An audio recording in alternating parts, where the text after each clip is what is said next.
如果你奶量不足，单靠亲喂又不够 baby 喝，平喂又担心 baby 会乳头混淆，今天我要教你一个一石二鸟、一举两得的方法。Hello， 我是丽丽，今天要介绍一个非常实用的道具给大家。这个道具的名字叫做哺乳辅助器 Lactation Aid， 也有某个牌子把它叫成 SNS Supplemental Nursing System。 你可以花钱买现成的，也可以自己轻松 DIY。 哺乳辅助器的用途是让妈咪在亲喂的同时，让 baby 也可以通过哺乳辅助器的小喉管吸到奶水。奶量充足、哺乳顺利的妈咪是不需要用到这个道具的。那些奶量不足，每次亲喂过后都需要再额外用泵出来的母乳或者配方奶来 top up 的妈咪，用这个哺乳辅助器就一举两得了。怎么样一举两得呢？如果额外的奶水是通过奶瓶喂 baby 的话，妈咪的乳房就减少了受到 baby 吸吮刺激的机会。用了这个道具， baby 就不会因为吸不到奶而哭闹，乖乖继续吸吮妈咪的乳房，不断给乳房发出需要制造多点奶水的讯息。可以喂饱孩子，又可以刺激妈咪的乳房，这个不是一举两得吗？花钱买的话，马币几十块到200多块都有。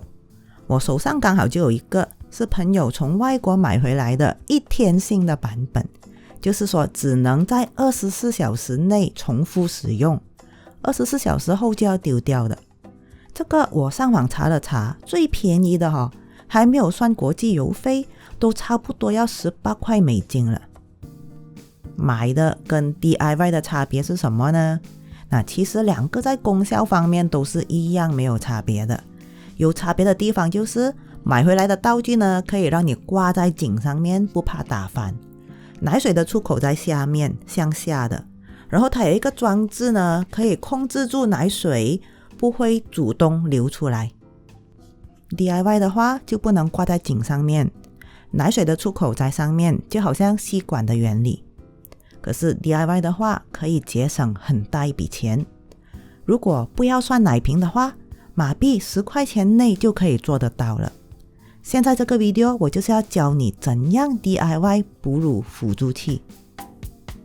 这里是你需要准备的材料：奶瓶包括奶嘴头， Infant Feeding Tube 尺寸是5号，也就是 1.7mm 的，理想的长度是91cm 或者36寸。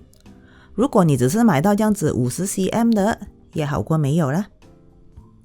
这一些 tube 呢才几块钱一条，不是每一家 pharmacy 都找得到。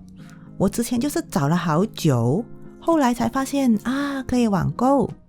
我在下面的 description 给大家连接了，反正不会贵，建议你一次过买几条回来备用。另外还要准备这样子的纸胶带，还有针筒，这些都可以在 pharmacy 买得到。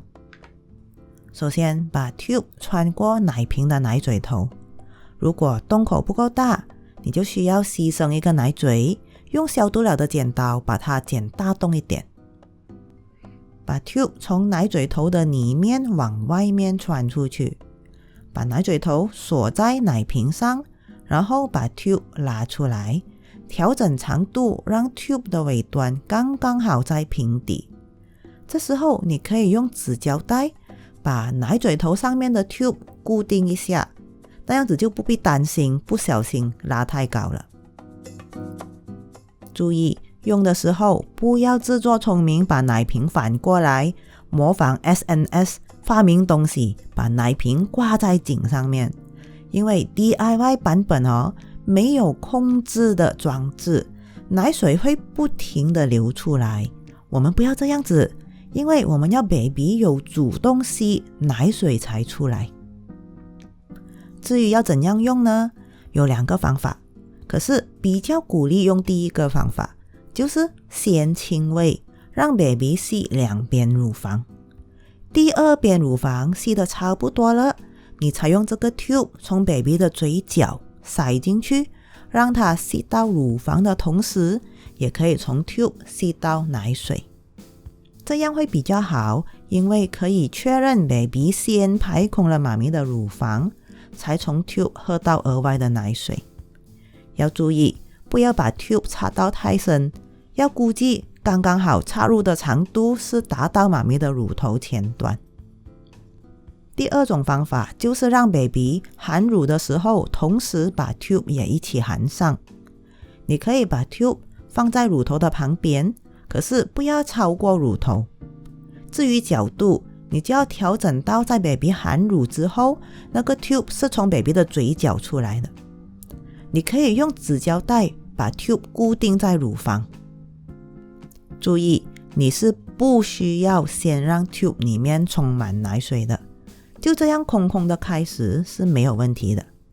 当你把 tube 放对了，加上 baby 的含乳正确，你就会看到奶水从奶瓶通过 tube 进入 baby 的嘴巴里面。baby 吸的时候，你也要注意那个 tube， 有时候 baby 的舌头可能会弄到它移位。至于奶瓶的位置，因为那个 tube 不是很长，建议妈咪选一个旁边有桌子的座位坐着来亲喂。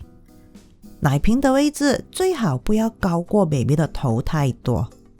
其实奶瓶的高低位置会影响流量速度，高过 baby 的头部就会流得比较快，这是妈咪要注意的。现在我们不要 baby 喝太快，所以奶瓶不要放太高，跟 baby 头部同样水平或者低过 baby 的头部都可以。妈咪可以穿一件有口袋的衣服，把奶瓶放在口袋里面，或者把奶瓶塞在内衣吊带下面也可以。那么奶瓶里面应该放多少奶呢？那现在使用哺乳辅助器的目的是什么？就是要 baby 多刺激妈咪乳房来增加妈咪的奶量。乳房受到的刺激次数多，奶量就会逐渐增加。所以我们要给 baby 少量多餐，奶瓶里面放1个 ounce 就好。如果 baby 很快肚子饿，很好，再亲喂，亲喂到尾声了，就通过哺乳辅助器给1个 ounce。整个使用过程大概花15到20分钟，或者更短的时间内就能喂完1个 ounce。如果你需要花超过半个小时才能喂完，而且那半个小时内baby 都是一直有在吸吮的，那么就可能是 tube 的位置放到不对，需要调整。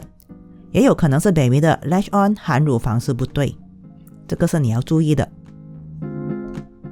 哺乳辅助器用完后怎么办？那如果你是购买现成的，就请根据说明书教的方法清理。如果你是 DIY 的，那个奶瓶和奶嘴头就需要用一般的消毒奶瓶的方法去消毒。至于那一条 tube， 就不要用沸滚的水来消毒。刚才不是教大家要准备针筒吗？你用针筒抽入热水，然后把针筒插在 tube 的尾端，把热水注射进去，然后把它吊起来，凉感就好。要不要用肥皂清洗都可以。如果你选择用肥皂的话，就一定要多注射几次清水进去，把肥皂彻底冲走。你可以这样子重复用同一条 tube， 大概几天到1个星期左右，你就会发现那条 tube 变到僵硬了，那就是时候要换一条新的啦。你有用过哺乳辅助器吗？如果你有用过，或者看了这个 video 之后开始用了，欢迎分享用后感哦。你可以在下面的评论区留言，也可以去 Facebook 恩姑姑哺乳资源群分享，或者你直接去 breastfeeding.com.my 给我发私讯 PM 我也可以的。好啦，我们下一个 video 见，我是丽丽，拜拜。